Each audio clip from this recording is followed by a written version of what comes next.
বলতে যে অপ্রাসঙ্গিক বিষয়টা তুলে ধরেছেন, আমি সমাজে কিছুটা হেয় প্রতিপন্ন হয়নি তা না, আমি পারিবারিকভাবে কিছুটা ক্ষতিগ্রস্ত না তাই না, কিন্তু আমার সাধক বাবা বলছেন যে সত্য একদিন প্রকাশ পাবেই, বাবা তুমি অপেক্ষা করো সবসময়, এবং সত্য প্রকাশ পেয়েছে, 2 বছর পর প্রকাশ পেয়েছে যে আসলে আমি চুমু দিতে চাইনি, তাকে একজন তৃতীয় পক্ষ বলেছে পীরজাদা ভাই তোমাকে বলেছে তুমি নাকি তাকে চুমু দিতে বলেছ, এই কথা দ্বিতীয় মাধ্যমে এসেছে। এখন যেহেতু এটা মানে আলোচনা হয়েছে, নিপুণ দেখেছে যে একটা লোককে মিথ্যা অপবাদ দিয়েছে, অন্যের কথা শুনে তৃতীয় পক্ষ, সে ভেবেছে এই লোককে নিলে আমার জন্য ভালো হবে, প্রায়শ্চিত্ত বলবো না, যে এটা মূল্যায়ন করা হবে।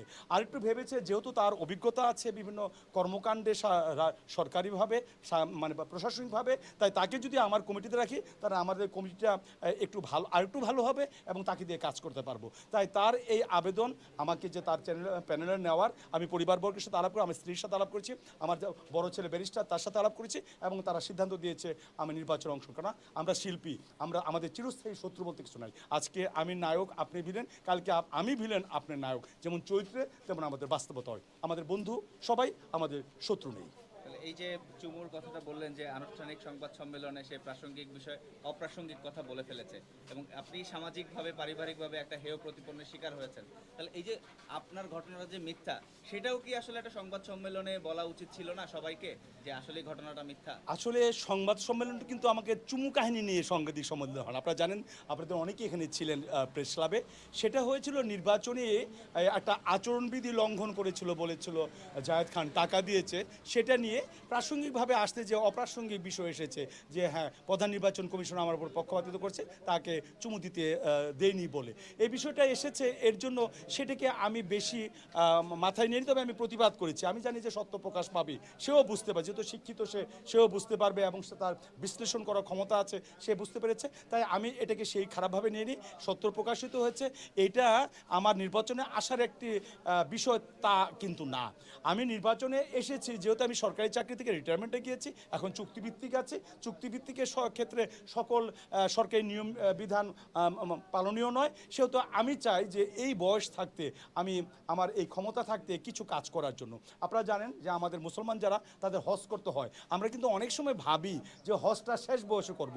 আমি 2বার হজ করেছি, আমি দেখেছি হজ করা কিন্তু অনেক কঠিন, তাই ইয়াং বয়সে হজ করতে হয়, এবং যখন শক্তি সামর্থ্য থাকে তখন হজ করতে হয়। আর আপনার শিল্পীদের জন্য কাজ করতে হবে যখন আপনি ইয়াং থাকবেন, যখন আপনার যোগাযোগ থাকবে মন্ত্রণালয়। এখন যারা আছে তারা আমার 22 জন সচিব আছে, যারা সচিবালয়ের সচিব পর্যায়ে আছে, সচিব আছে বিভিন্ন মন্ত্রণালয়, তারা আমার অধীনে চাকরি করছে, হয়তো আর 5 বছর পাবো আমার অধীনে যারা চাকরি করেছে তারা সচিব ছিল। তাই এই সময়টা আমি কাজে লাগানোর জন্য সে প্রপোজাল দেওয়ার সাথে সাথে আমি তা মেনে নিয়েছি। আপনি কাজ করতে চান, জয়ী হলে কি কি করতে চান? শিল্পীদের জন্য আমরা কিন্তু অনেক কিছু জানি না। আমি তথ্য মন্ত্রণালয়ে ছিলাম এবং আমি তথ্য মন্ত্রণালয়ে 6 বছর ছিলাম, চলচ্চিত্র শাখায় 3 বছর ছিলাম। চলচ্চিত্র শাখায় কিন্তু আমাদের কিছু ফান্ড আছে, আপনারা অনেকে জানেন, আপনাদের বয়স ওই পরিমাণ না। দর্দকার ইস্তা বলে একটা সিনেমা ছিল, পুনম ধিলান সেখানে একটা বাচ্চা খুশবু নামে অভিনয় করেছিল।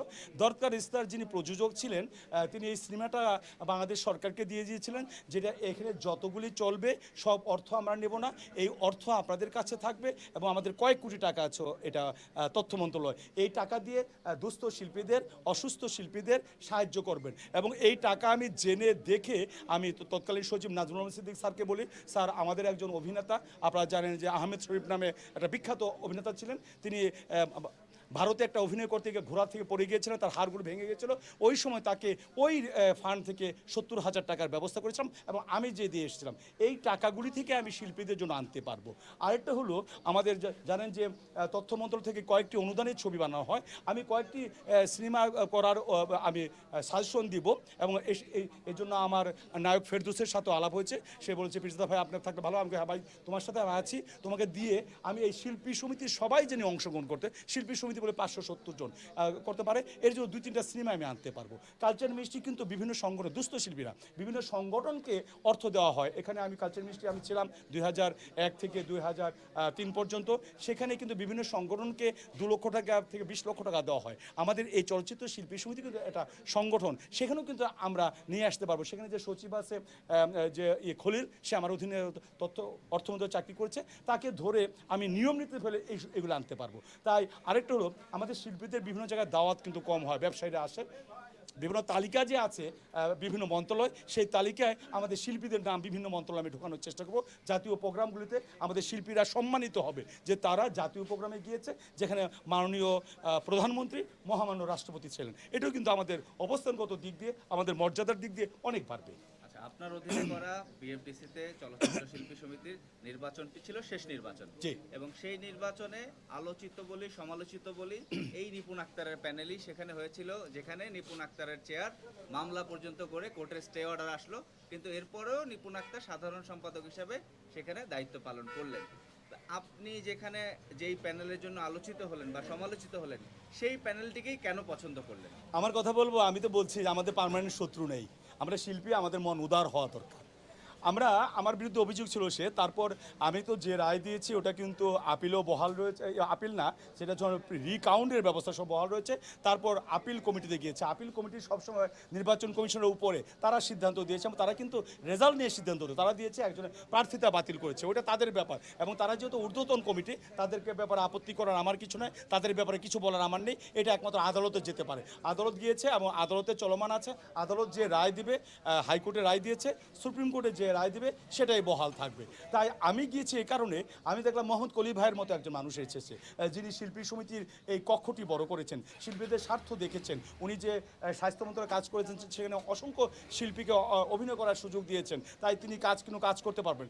আর নিপুণ এসে অভিজ্ঞতা সঞ্চয় করেছে, কিন্তু অভিজ্ঞতা এবং তার নেতৃত্বে, তার অভিভাবকত্বে সে এগিয়ে যাবে। আর তার মাঝে যদি আমি প্রশাসনিক সহায়তা করতে পারি, তাহলে এই কমিটি শিল্পীদের জন্য অনেক কাজ করবে বলে আমার দৃঢ় বিশ্বাস। এর জন্য আমি কমিটিতে এসেছি। ইলিয়াস কাঞ্চনের মতো একজন দক্ষ সাংগঠনিক মানুষ, সে কিন্তু অনেক স্বপ্ন জাগিয়ে এসেছিল এখানে, সেও কিন্তু ভালো করতে পারেনি।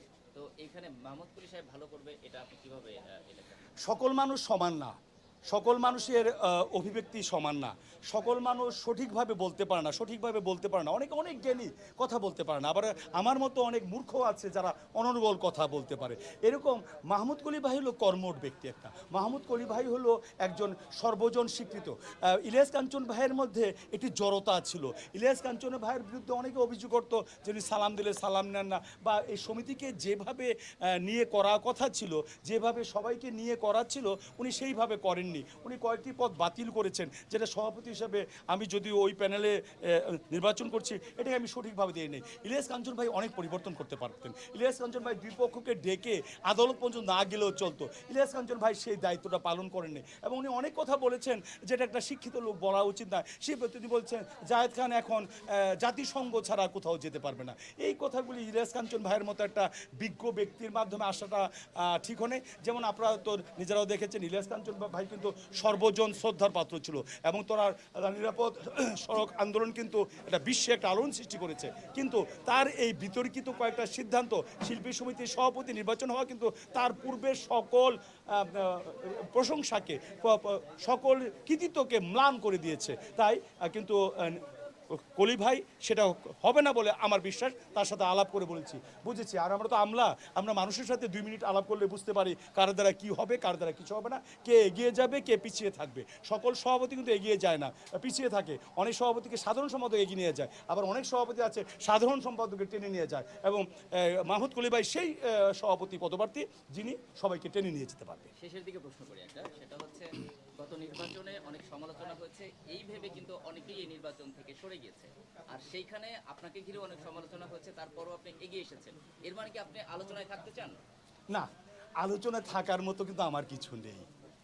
আমাকে সরকার বিসিএস কর্মকর্তা বানিয়েছেন, আমি প্রমোশন পেয়ে সর্বোচ্চ কর্মকর্তা হয়েছি। আমি ম্যাজিস্ট্রেট ছিলাম, বিচারক ছিলাম, আদালতের মেট্রোপলিটন ম্যাজিস্ট্রেট ছিলাম, অসংখ্য বিচার করেছি। আমি উপজেলা নির্বাহী ছিলাম, একটা উপজেলার কর্তৃত্ব সর্বোচ্চ কর্মকর্তা ছিলাম। আমি জেলা প্রশাসক ছিলাম, একটা জেলার সর্বোচ্চ কর্মকর্তা ছিলাম। আমি সচিব হয়েছি, একটা দেশের সর্বোচ্চ কর্মকর্তা। তাই আমাকে আলোচনায় থাকতে হবে এমন কোনো কথা, আমি অসংখ্য নাটক করছি, আলোচনায় আসার যা এসেছি এবং আসবো। আমি টক শোতে অ্যাটেন্ড করছি প্রায় প্রতি সপ্তাহে কয়েকটা, বিদেশ নির্ভর। সেখানে আলোচনায় আসার জন্য আমার নির্বাচনে প্রতিদ্বন্দ্বিতা হতে হবে এমন কথা না। আলোচনা আসতে হলে তো আমাকে যে প্রথম প্রপোজাল দিয়েছিল সহসভাপতি, ওই পদটিতে আমি বেছে নিতে পারতাম। আমি সহসভাপতির পদ বেছে নিই। আমি ভেবেছি যারা কাজ করতে পারবে, যারা সিনিয়র আছেন, তারা সহসভাপতি পদ দাঁড়াও, আমি একটা ছোট পদে দাঁড়াবো। ছোট পদ না, এটা একদিক দিয়ে বড় নির্বাহী কার্যনির্বাহী পরিষদের সদস্য কিন্তু সভাপতির পরেই তাদের স্থান।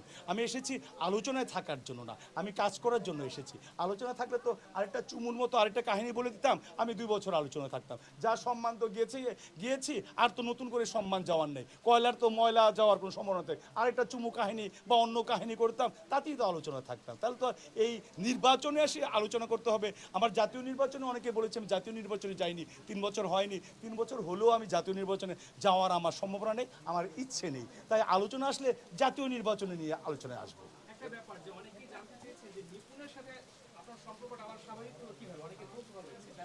এটা আমি বলি যে আমাদের একজন অভিনেতা, সুযোগ্য নায়ক, এপার বাংলা ওপার বাংলা, তিনি এখন একটা বড় পর্যায়ে আছে। তিনি আমাকে প্রপোজাল দিয়েছে যে নিপুণ তাকে বলতে বলেছে যে আমাকে তার প্যানেলে রাখার জন্য, এবং সে ভুল বুঝতে পেরেছে। আমি বলছিলাম সে তার মুখ দিয়ে আমাকে বলতে হবে, বলে শুধু আমাকে বললে হবে না, আমার ছেলের সাথে আলাপ করতে হবে, আমার স্ত্রীর সাথে আলাপ করতে হবে। পরে আমার স্ত্রী এবং আমার ছেলের সাথে নিপুণ আলাপ করেছে, বলেছে যে এটা তাকে ভুল বোঝানো হয়েছিল, একজন প্রার্থী তাকে ভুল বুঝিয়েছে। আসলে আমি এই কথা বলিনি, সে নিজের কানে শুনিনি, অন্যের কথা তৃতীয় পক্ষের দ্বারা পরিচিত হয়েছে। সেজন্য নিপুণের কাছে এসেছি।